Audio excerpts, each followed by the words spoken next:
आप देख रहे हैं सूत्रकार समाचार। माननीय हेमंत सोरेन जी भी समझौता कर लिए रहते तो आज शान से इस राज्य के मुख्यमंत्री के पद पर बने रहते। झारखंड सरकार के पेयजल एवं स्वच्छता और उत्पाद विभाग के मंत्री मिथिलेश कुमार ठाकुर ने केंद्र की मोदी सरकार पर निशाना साधते हुए कहा है कि षड्यंत्र के तहत हेमंत सोरेन की गिरफ्तारी भाजपा को भारी पड़ेगी। जनता सब कुछ देख और समझ रही है। उन्होंने लोकसभा चुनाव में झारखंड की सभी 14 सीटों पर इंडिया गठबंधन की जीत का दावा किया है। चाईबासा दौरे पर पहुंचे मंत्री मिथिलेश कुमार ठाकुर ने गांधी मैदान में आयोजित साईं महोत्सव में पहुंचकर पूजा अर्चना की, प्रसाद ग्रहण किया। बड़ी बाजार क्षेत्र में लोगों के साथ चाय पर चर्चा की। अपने आवास में पत्रकारों से बातचीत के दौरान इंडिया गठबंधन के सीट शेयरिंग और प्रत्याशी के बाबत पूछने पर कहा कि देर से आएंगे लेकिन दुरुस्त आएंगे। लोकसभा चुनाव के लिए सीटों पर ऐलान होने के बाद यह घोषणा भी हो जाएगी कि कौन कहां से चुनाव लड़ेगा। उन्होंने भारतीय जनता पार्टी की ओर इशारा करते हुए कहा कि फूट डालो और राज करो की नीति पर काम कर रही पार्टी के पैरों तले से इस बार जमीन खिसक जाएगी। झारखंड की सभी 14 सीट पर इंडी गठबंधन जीत दर्ज करेगा। 400 पार की बात करने वालों को जनता ने पूरी तरह पार करने का मन बना लिया है। देर से पहले आएंगे लेकिन दुरुस्त आएंगे, ये बता देते हैं। और जब सीटों का ऐलान होगा तो आपको उसकी जानकारी रूप से मिल जाएगी तुरंत। और जो आज फूट डालो राज करो की नीति वाली जो पार्टी है उसके पैरों तले जमीन खिसक जाएगी, ये भी हम आपको दावे के साथ करते हैं। और 14 की 14 सीटें झारखंड की इंडिया गठबंधन के खाते में जाएगी, क्योंकि अब इनका जो काट की हाड़ी थी वो पूरी तरह से अब छूट चुकी है और इनकी असलियत जनता के सामने आ गई है। आज तक जनता को ये लोग सिर्फ बांटते रहे लोगों को जाति पर, धर्म के नाम पर, हिंदू मुस्लिम के नाम पर, और अपनी राजनीतिक रोटी सेकते रहे। अब इनकी कलई खुल गई है और ये बिलबिलाए हुए हैं, खुद से 400 पार की बात करते हैं, लेकिन जनता इस बार इन्हें पूरी तरह से पार करने का मन बना चुकी है। और 100 का आंकड़ा भी अगर ये पार कर ले तो बहुत बड़ी बात होगी। और हमारे यहाँ कहें और कुछ राज्यों में अभी जैसे बात हो रही है कि इंडिया गठबंधन कमजोर है, ये भी बातें विपक्ष के द्वारा ही उठाई जा रही हैं। इंडिया गठबंधन पूरी मजबूती के साथ पूरे देश में चुनाव लड़ेगा और ऐसी ताकतों को जो लोकतंत्र और संविधान के साथ खिलवाड़ कर रही है, ऐसी ताकतों को मुंहतोड़ जवाब देने का काम।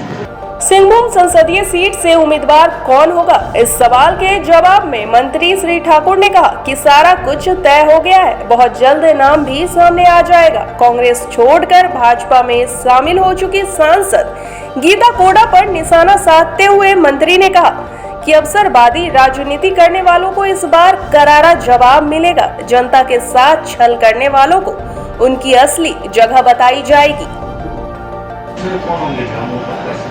बहुत जल्द बता दिया जाएगा आप लोगों को। बताया तो ऐसे ही हम लोगों का सारा कुछ तय है और बहुत जल्द आपके सामने होंगे मजबूत प्रत्याशी जो ऐसे लोगों को, ऐसे राजनीतिज्ञों को जो अवसरवादिता की राजनीति करते हैं, उन्हें जनता से कोई लेना देना नहीं है। इनको करारा जवाब देने का काम किया जाएगा और जिन्होंने जनता के साथ छल किया, जनता के साथ धोखा किया है, इन्हें उनकी जगह बताई जाएगी। हम लोग ऐसे उम्मीदवार देंगे कि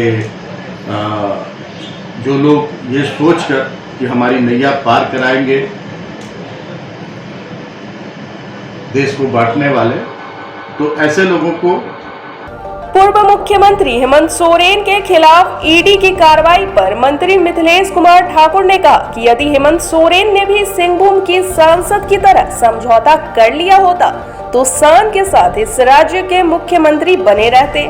जेल की सलाखों के पीछे नहीं रहना पड़ता। उन्होंने झारखंड की जनता की मान सम्मान के साथ कोई समझौता नहीं किया और इसे झारखंड की जनता देख भी रही है। देश और संविधान को कमजोर कर रही ताकतों को सबक सिखाने के लिए जनता के पास अपने मत अधिकारों की ताकत है। उन्होंने कहा कि हेमंत सोरेन को जेल भेजना ऐसी ताकतों के लिए ताबूत में अंतिम कील ठोकने जैसा होगा। सभी लोग समझ चुके हैं कि जिन राज्यों में भाजपा की सरकार नहीं है, भ्रष्टाचार केवल वही है। इसका परिणाम भी सामने आएगा। देखिए, अगर हेमंत सोरेन जी आज और राजनीतिज्ञों की तरह, जिसका उदाहरण आपके यहाँ के पूर्व सांसद भी हैं, अगर और देश में अन्य राज्यों में जो बातें, अगर माननीय हेमंत सोरेन जी भी समझौता कर लिए रहते तो आज शान से इस राज्य के मुख्यमंत्री के पद पर बने रहते, जेल की सलाखों के पीछे नहीं रहते। और उन्होंने झारखंड की जनता के मान सम्मान से, झारखंड के मान सम्मान से किसी तरह का कोई समझौता नहीं किया। उसका परिणाम है कि वो जेल में है और झारखंड की जनता सब कुछ देख रही है। और जनता को लोकतंत्र में एक बहुत बड़ा अधिकार मिला हुआ है अपने मत का, अपने मत से वैसी ताकतों को भरपूर जवाब देने का, जो ताकतें देश को कमज़ोर कर रही हैं और लोकतंत्र को कमज़ोर कर रही हैं। तो माननीय हेमंत सोरेन जी का जेल जाना इनके ताबूत में अंतिम कील साबित हो। अंबा प्रसाद जी का जो रेड हुआ है, तो किस नज़रिए से देखते हैं आप? अंबा जी ने बताया ही, अंबा जी ने तो प्रेस के सामने आकर बताया ही कि क्या कारण था उनके यहाँ, और अब आगे ईडी के लोग बताएंगे कि क्या मिला नहीं मिला। आज सिर्फ और सिर्फ वैसे राज्यों में जहाँ भारतीय जनता पार्टी की सरकार नहीं है, वहाँ ही सिर्फ भ्रष्टाचार दिख रहा है, ये भी जग जाहिर है। और पूरे देश, पूरे दुनिया में ऐसे कृत्यों की भर्त्सना हो रही है। अब तो कहने की जरूरत नहीं, अब तो एक एक लोगों की जुबान पर है कि टारगेट करके इस तरह के काम। केंद्र सरकार द्वारा सीएए लागू किए जाने पर मंत्री मिथिलेश कुमार ठाकुर ने कहा कि यह एक चुनावी हथकंडा है। ध्रुवीकरण के लिए ये कुछ भी करते हैं। 2019, 2020 या फिर 2022 में इसे क्यों नहीं लागू किया गया? अभी चुनाव का समय है तो जनता की आंखों में धूल झोंकने का काम कर रहे हैं। चुनाव समाप्त होते ही या फिर ठंडे बस्ते में चला जाएगा। उन्होंने कहा कि जो हमारा संविधान सर्वधर्म समभाव की बात करता है, तो फिर ऐसे में वर्गीकरण क्यों किया जा रहा है? देखिए, सीएए एक इनका चुनावी हथकंडा है। ये कोई भी हथकंडा नहीं छोड़ते ध्रुवीकरण का। ये ध्रुवीकरण का इनका क्यों नहीं 2019 में इन लोगों ने सीएए लागू किया, 2020 में क्यों नहीं किया, 21 में, 22 में क्यों नहीं किया? आज जब चुनाव का वक्त है तो ये फिर ध्रुवीकरण का काम कर रहे हैं, ये जनता के आंख में धूल झोंकने का काम कर रहे हैं। आप देखेंगे कि चुनाव समाप्त होगा और सीएए फिर चला जाएगा ठंडे बस्ते में। नहीं, उसमें आपत्तिजनक क्या है? वो बोलते हैं कि नागरिकता देने का कानून है, इसका विरोध नहीं होना चाहिए। मैं तो ये कहूँगा कि जब हमारा देश सर्वधर्म समभाव का देश है, हमारा संविधान जब कहता है कि सभी को यहाँ समान रूप से रहने का अधिकार है, तो फिर जो हमारे शरणार्थी हैं उनके साथ भेदभाव क्यों? सभी शरणार्थियों को अधिकार मिलना चाहिए।